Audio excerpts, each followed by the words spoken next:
Okay, so I've had a lot of requests for detailed info about my round counting optic here, um, and so I thought I'd go a bit into depth with the development process. So I wanted to do this project for probably going on for about year and a half, and I really didn't know where to start because I wasn't really particularly good at the coding side of things.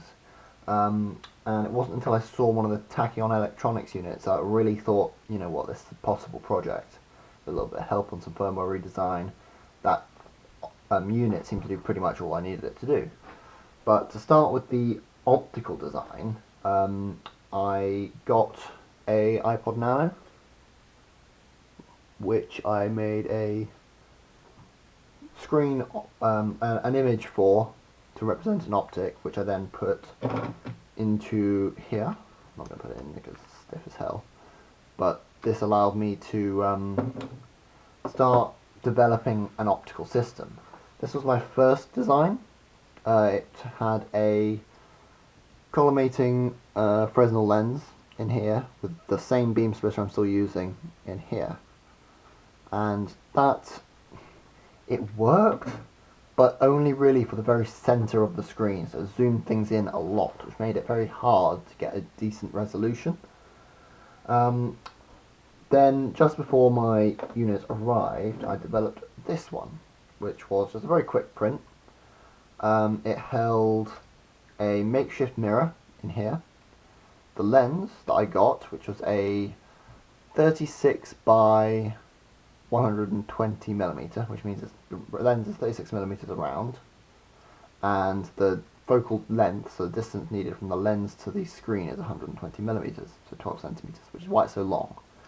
This is my first attempt at the optic, and it worked. It looked okay, and for that I put the iPod Nano in this slot here, and basically that allowed me to kind of test the optics, make sure everything was working, make sure the focus was right, and make sure it was actually like legible. From there, I then did this one.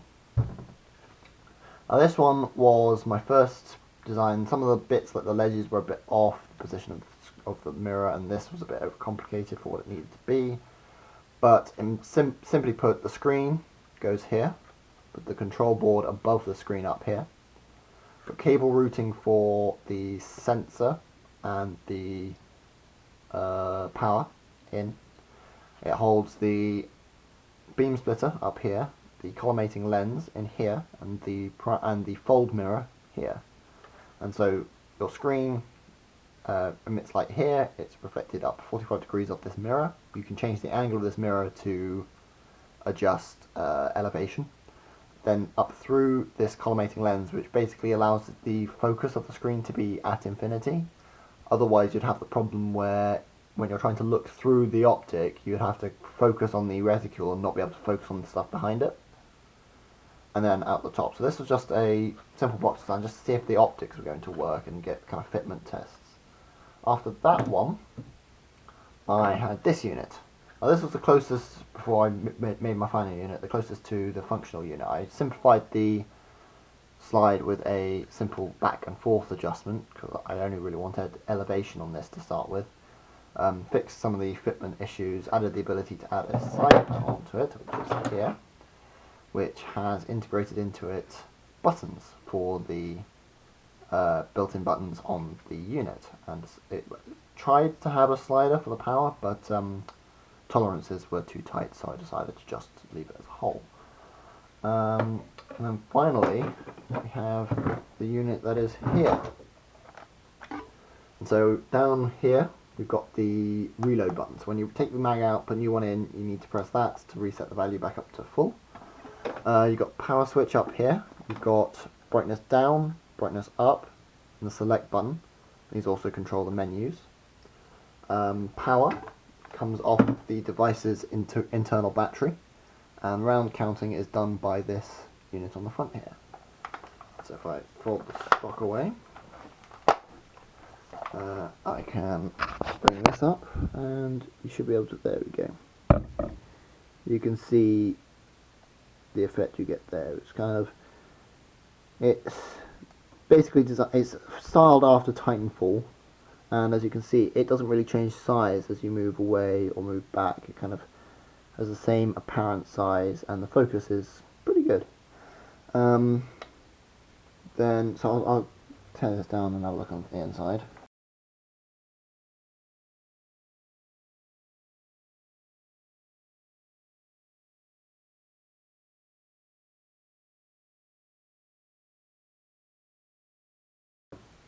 So here we go.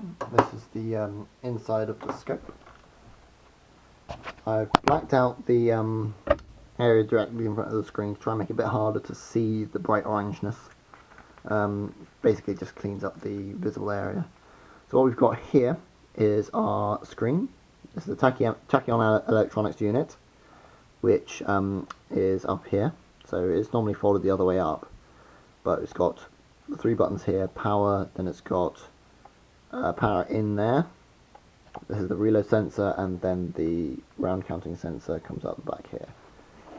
The screen has a ribbon cable that connects up the top here, down onto this area here, and then that is projected onto this mirror here.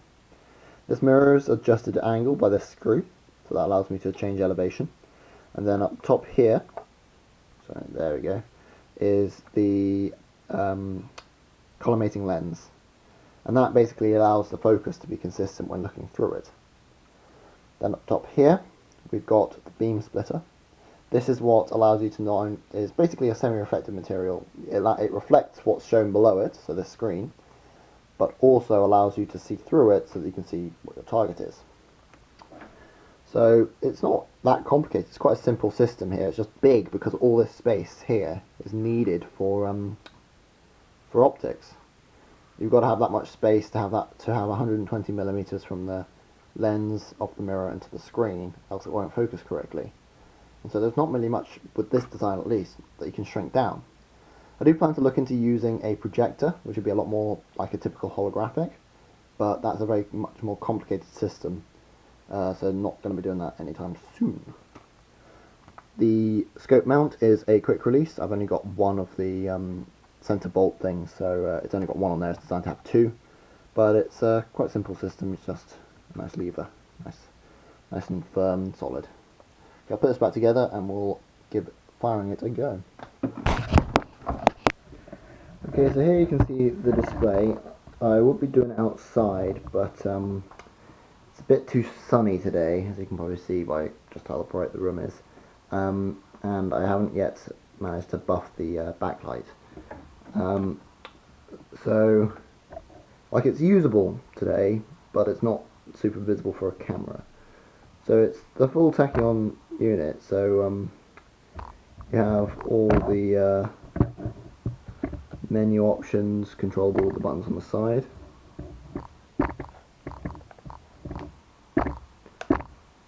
But I'll show you the unit in function first. Get back into the menu 1 second.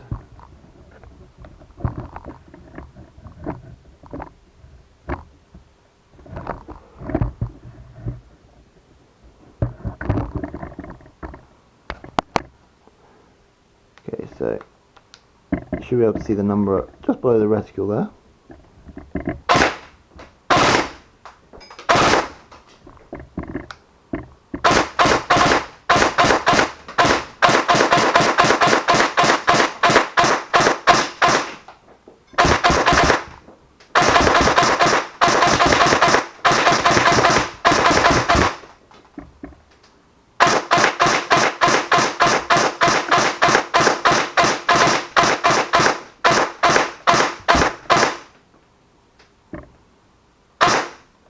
So there you go. It's a little. I had 2 more BBs than I had in the mag there for the 75 round capacity put in, but you should be able to see maybe just underneath the screen there.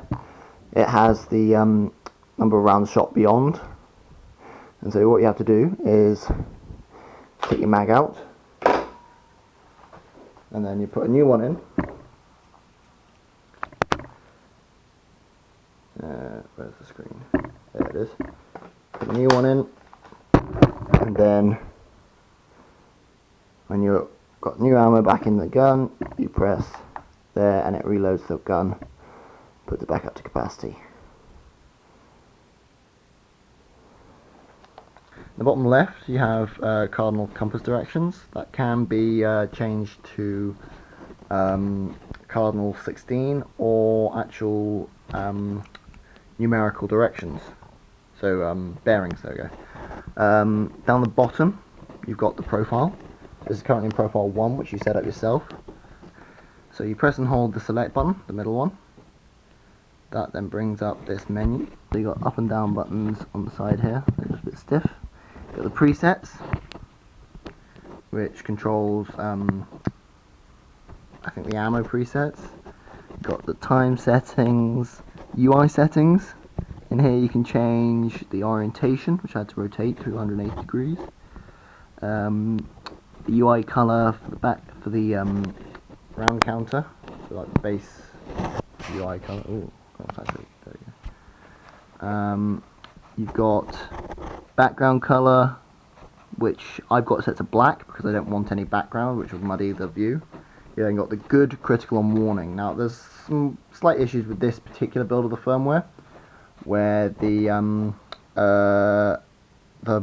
good setting doesn't come up, and the warning setting and the critical setting are the only ones I have. So I've got them set so the critical is in blue, the warning is in blue, and the critical is in orange.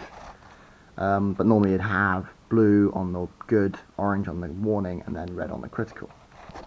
We then got the ammo bar style, isn't used in this firmware, but on the original Tachyon you're able to change the style of the images and save the display brightness. So that if you change the brightness you can set it to save there, else it'll just reset to whatever you've got set as the save brightness. On the next screen you have the battery type, which allows you to control, tell it what battery you've got on your gun, because this runs off the internal power. It can actually tell you the battery percentage and voltage, which is down in the bottom right hand corner. You've got the ammo bar direction, again not using this firmware but might eventually. It'll change which direction the ammo bar kind of decreases by, whether or not the ammo bar flashes on empty, and whether the select button can be used to reload if you don't have this external reload button. Then you got calibrate compass and compass mode. Compass mode controls the whether it's bearings, cardinal 16 or cardinal 8. Which is how much detail they go into, basically. The calibrate compass you just got to do when you put on a new weapon, just to make sure the compass is accurate. Hop up assist, go back, there we go, is the bit at the bottom below the line but above the profile counter. It will go orange when you're not in line with the gun. So if you're shooting an angle, which would mean that your bullet will curve off because of the hop-up not being applied in line with gravity, it goes orange, or the critical colour, and if you're in line, it stays blue. And then on the bottom right there, you've got battery voltage. I'm currently in, well, you can set it to either battery voltage or remaining capacity. It's currently at 94%. It's kind of hard to show you because I can't really zoom in because, you know, it's a constant, can't move closer to have a better look. And that's pretty much it. But yeah, so the actual unit itself is huge, but it's all critical for the optic design that I've gone for internally. The side wings are entirely removable. They just bolted onto the sides, and they've got a little rail on the bottom there to stop them moving. That allows me to adjust the cosmetics of the device without having to reprint the entire device, so I can change the look of this or whatever really easily. Yeah, that's the